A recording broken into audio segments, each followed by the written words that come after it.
Item ಯಾವುದೇ ಇರಲಿ try ಮಾಡಿ ಆಚಿ ಚಿಕನ್ ಮಸಾಲಾ. ನಾನು ವಿದ್ಯಾ ಮಲ್ನಾಡ್. ಅಮೆರಿಕ ಇರಾನ್ ಯುದ್ಧ ನಿಲ್ಸೋಕೆ ಪಾಕ್ ಮಧ್ಯಸ್ಥಿಕೆ ಅಂತೆ.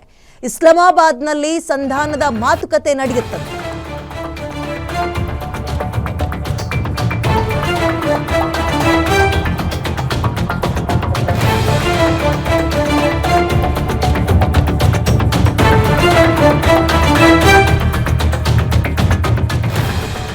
ಇಸ್ಲಾಮಾಬಾದ್ನಲ್ಲಿ ಸಂಧಾನದ ಮಾತುಕತೆ ನಡೆಯುತ್ತಂತೆ. ಇರಾನ್ ನಂತರ ವಿಶ್ವದಲ್ಲೇ ಅತಿ ಹೆಚ್ಚು ಶಿಯಾ ಮುಸ್ಲಿಮರ ಜನಸಂಖ್ಯೆ ಇದೆ ಅಂದ್ರೆ ಅದು ಪಾಕ್ನಲ್ಲಿ.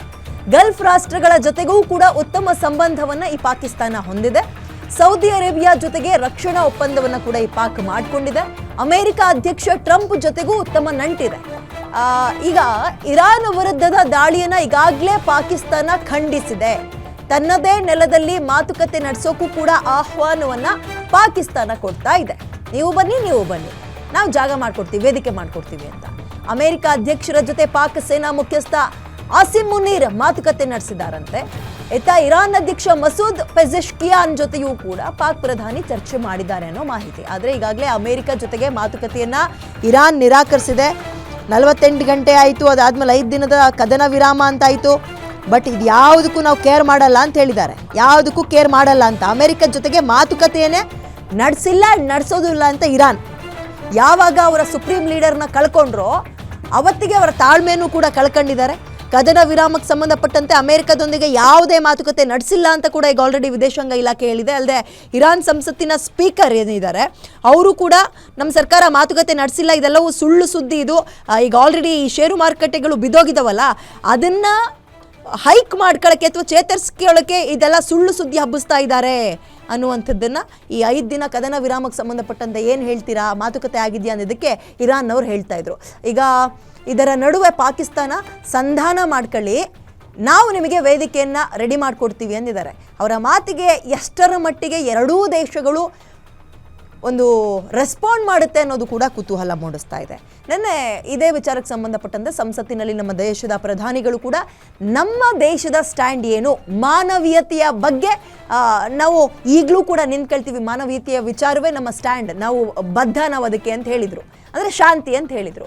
ಇದರ ನಡುವಲ್ಲಿ Iran versus America Israel war ನಿಂತೋಯ್ತಾ ಅಂದರೆ 5 ದಿನ ಕದನ ವಿರಾಮ ಅಂತ ಇದ್ದಾರೆ. ಅದು ಅಮೆರಿಕ ಹೇಳ್ತಾ ಇರೋದು. ಬಟ್ ಯಾವುದೇ ರೀತಿಯ ಒಪ್ಪಂದಕ್ಕೆ ನಾವು ರೆಡಿ ಆಗಿಲ್ಲ, ನಾವು ಅವ್ರ ಜೊತೆ ಮಾತುಕತೆಯನ್ನೇ ನಡೆಸಿಲ್ಲ ಅಂತ ಇರಾನ್ ಹೇಳ್ತಾ ಇದೆ. ಇದರ ನಡುವೆ ಪಾಕಿಸ್ತಾನ ಹೇಳ್ತಾ ಇರೋದು ತಂದೊಂದೆಲ್ಲಿಡ್ಲಿ ಅಂತ ಮಧ್ಯಸ್ಥಿಕೆಯನ್ನು ವಹಿಸಿ ದೊಡ್ಡತನವನ್ನು ತೋರಿಸ್ಕೊಳ್ಳೋಕೆ ಮುಂದಾಗ್ತಾ ಇದ್ದಾರೆ.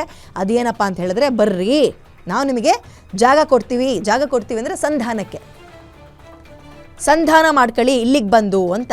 ಯಾಕಂದರೆ ಅಮೆರಿಕ ಜೊತೆಗೂ ಅವರು ಬಹಳ ಉತ್ತಮ ನಂಟನ್ನು ಹೊಂದಿರುವಂಥದ್ದು ಗೊತ್ತಿರೋ ವಿಚಾರ. ಆ್ಯಂಡ್ ನಾನು ಇನ್ನೊಂದು ಹೇಳ್ತಾ ಇದ್ದೆ, ಹೆಚ್ಚಿನ ಶಿಯಾ ಜನಸಂಖ್ಯೆ ಇದೆ ಇರಾನ್ ಆದಮೇಲೆ ಅಂತ ಹೇಳಿದ್ರೆ ಅದು ಪಾಕಿಸ್ತಾನದಲ್ಲೇ. ಹಾಗಾಗಿ ಅವರಿಗೆ ಕಡ್ಡಿ ತುಂಡು ಮಾಡದಂತೆ ಇರಾನ್ ಪರ ನಿಂತ್ಕೊಂತೀವಿ, ಅಮೇರಿಕವನ್ನು ದ್ವೇಷ ಮಾಡ್ತೀವಿ, ಅಮೇರಿಕದ ನಡೆಯನ್ನು ಖಂಡಿಸ್ತೀವಿ ಅಂತ ಹೇಳುವ ಬೆನ್ನುಮೂಳೆ ಅವರಿಗಿಲ್ಲ ಸದ್ಯಕ್ಕೆ.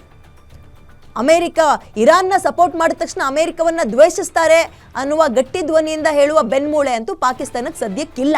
ಮತ್ತಷ್ಟು ಮಾಹಿತಿ ಜೊತೆಗೆ ವಿಶ್ಲೇಷಣೆಯನ್ನು ನಮ್ಮ ಕಲೀಗ ದಿಲೀಪ್ ನೀಡ್ತಾ ಹೋಗ್ತಾರೆ. ದಿಲೀಪ್, ಈಗ ಪಾಕಿಸ್ತಾನ ಮಧ್ಯಸ್ಥಿಕೆ ಮಾಡ್ತೀವಿ, ಬನ್ನಿ ನಾವು ಜಾಗ ಕೊಡ್ತೀವಿ ಅಂತ ಏನು ಕರೀತಾ ಇದ್ದಾರೆ, ಇದಕ್ಕೆ ಎರಡೂ ದೇಶಗಳು ಹೆಂಗೆ ಸ್ಪಂದನೆ ಮಾಡ್ಬೋದು ಅಂತ ನಿಮ್ಗನ್ಸುತ್ತೆ? ವಿದ್ಯಾ, ಈ ಹಿಂದೆ ಏನೊಂದು ಅಮೆರಿಕ ಮತ್ತು ಇರಾನ್ ಮಧ್ಯಸ್ಥಿಕೆ ವಹಿಸೋದಕ್ಕೆ ಒಮಾನ್ ಒಂದು ಮಧ್ಯಸ್ಥಿಕೆ ಪಾತ್ರವನ್ನು ವಹಿಸ್ತಾ ಇತ್ತು. ಒಮಾನ್ ಮಧ್ಯಸ್ಥಿಕೆಯಲ್ಲೇ ಕಳೆದ ವರ್ಷ ಹಾಗೂ ಈ ವರ್ಷ ಕೂಡ 2 ಬಾರಿ ಮಾತುಕತೆ ನಡೆದಿತ್ತು.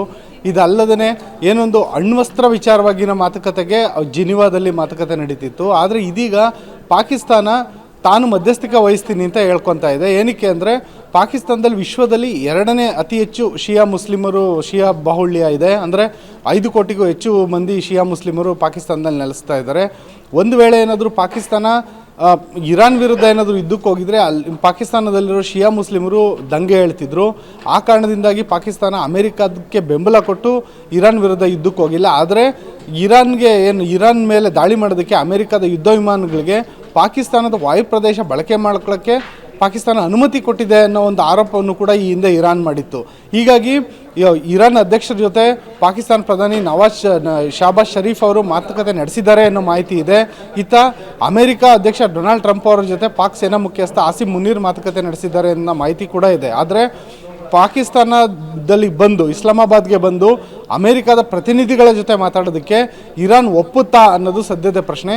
ಯಾಕೆಂದರೆ ಇರಾನ್ ದೇಶ ಪಾಕಿಸ್ತಾನವನ್ನು ನಂಬೋದಿಲ್ಲ, ಅಷ್ಟು ಒಳ್ಳೆಯ ಗೆಳೆಯ ಅಲ್ಲ. ಅಂದರೆ ಬಾರ್ಡರ್ ಹಂಚ್ಕೊಂಡಿದ್ರು ಕೂಡ ಅಷ್ಟು ಒಳ್ಳೆಯ ಗೆಳೆತನ ಪಾಕಿಸ್ತಾನ ಜೊತೆಗೆ ಇರಾನ್ಗೆ ಇಲ್ಲ ಮೊದಲಿನಿಂದನೂ. ಜೊತೆಯಲ್ಲೇನೆ ಏನೊಂದು ಅಮೆರಿಕ ಜೊತೆಗೆ ಪಾಕಿಸ್ತಾನದ ನಂಟೇನಿದೆ ಅದ್ರ ಬಗ್ಗೆ ತೆಹರಾನ್ನಲ್ಲಿರುವಂತಹ ಇರಾನ್ನ ನಾಯಕರಿಗೆ ತುಂಬ ಚೆನ್ನಾಗಿ ಗೊತ್ತಿದೆ. ಈಗಾಗಲೇ ಹೇಳಿರುವಂತೆ ಇರಾನ್ನಲ್ಲಿರೋ ನಾಯಕರು ಏನೊಂದು ಅಮೆರಿಕ ಅಧ್ಯಕ್ಷ ಡೊನಾಲ್ಡ್ ಟ್ರಂಪ್ ಅವರು ಏಕಾಏಕಿಯಾಗಿ 5 ದಿನಗಳ ಕಾಲ ಯುದ್ಧವನ್ನು ನಿಲ್ಲಿಸಿದ್ದಾರೆ. ಆದರೆ ಆ ಯುದ್ಧವನ್ನು ನಿಲ್ಲಿಸಿ ಅಂತ ನಾವೇನು ಕೇಳಲಿಲ್ಲ, ಅಮೆರಿಕಾನೇ ಹೆದರಿ ಯುದ್ಧ ನಿಲ್ಲಿಸಿದೆ. ಈಗ ನಾವು ಮಾತುಕತೆಗೆ ಹೋಗುವಂಥ ಯಾವುದೇ ಚಾನ್ಸಸ್ ಇಲ್ಲ. ಈ ಹಿಂದೆ 2 ಬಾರಿ ಮಾತುಕತೆಗೆ ಹೋಗಿ ನಾವು ನಷ್ಟ ಅನುಭವಿಸಿದ್ದೀವಿ ಅಂತ ಹೇಳ್ಬಿಟ್ಟು ಇರಾನ್ ನೆನ್ನೆ ಅಷ್ಟೇ ಹೇಳಿದೆ. ಹಾಗಾಗಿ ಮತ್ತೊಂದು ಸುತ್ತಿನ ಮಾತುಕತೆಗೆ ಹೋಗೋ ಚಾನ್ಸಸ್ ಇಲ್ಲ. ಪಾಕಿಸ್ತಾನ ಸುಮ್ಮನೆ ವಿಶ್ವಮಟ್ಟದಲ್ಲಿ ವಿಶ್ವ ವೇದಿಕೆಯಲ್ಲಿ ತನ್ನನ್ನು ತಾನು ದೊಡ್ಡ ಮನುಷ್ಯ ಅಂತ ಸಾಬೀತು ಮಾಡ್ಕೊಳ್ಳೋದಕ್ಕೆ ಈ ರೀತಿ ಏನಾದರೂ ವ್ಯರ್ಥ ಪ್ರಯತ್ನ ಮಾಡ್ತಿದೆಯಾ ಅನ್ನೋ ವಿಶ್ಲೇಷಣೆಗಳು ಕೂಡ ಸದ್ಯದ ಮಟ್ಟಿಗೆ ಕೇಳಿ ಬರ್ತಾ ಇದೆ. ವಿದ್ಯಾ, ಓಕೆ, ಥ್ಯಾಂಕ್ ಯು ದಿಲೀಪ್ ಆ ಡೀಟೇಲ್ಸ್ಗೆ.